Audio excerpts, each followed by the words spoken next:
Now while Paul waited for them at Athens, his spirit was provoked within him when he saw that the city was given over to idols.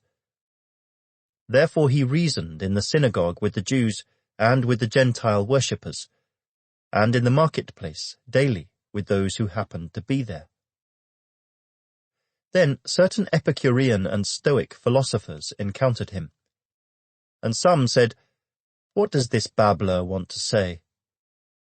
Others said, "He seems to be a proclaimer of foreign gods," because he preached to them Jesus and the resurrection.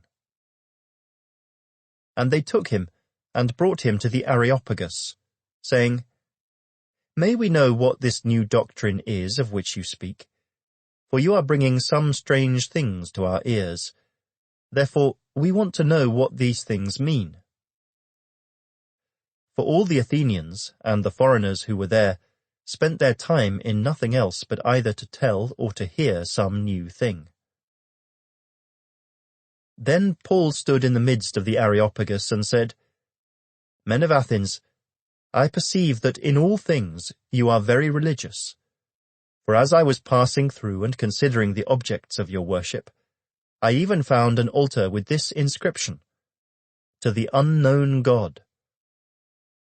Therefore, the one whom you worship without knowing, him I proclaim to you. God, who made the world and everything in it, since he is Lord of heaven and earth, does not dwell in temples made with hands. Nor is he worshipped with men's hands as though he needed anything.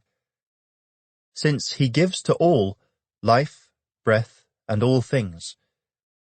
And he has made from one blood every nation of men to dwell on all the face of the earth, and has determined their pre-appointed times and the boundaries of their dwellings, so that they should seek the Lord, in the hope that they might grope for him and find him, though he is not far from each one of us.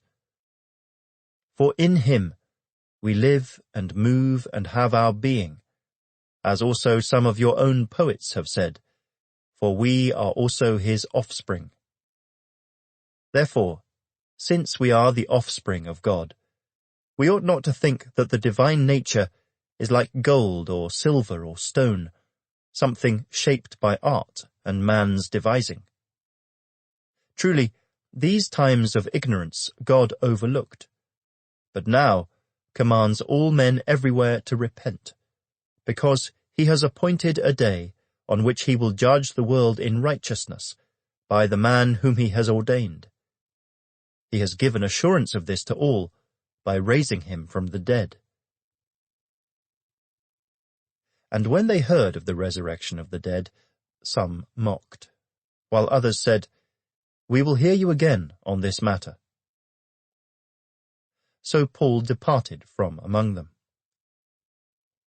However, some men joined him and believed, among them Dionysius the Areopagite, a woman named Damaris, and others with them.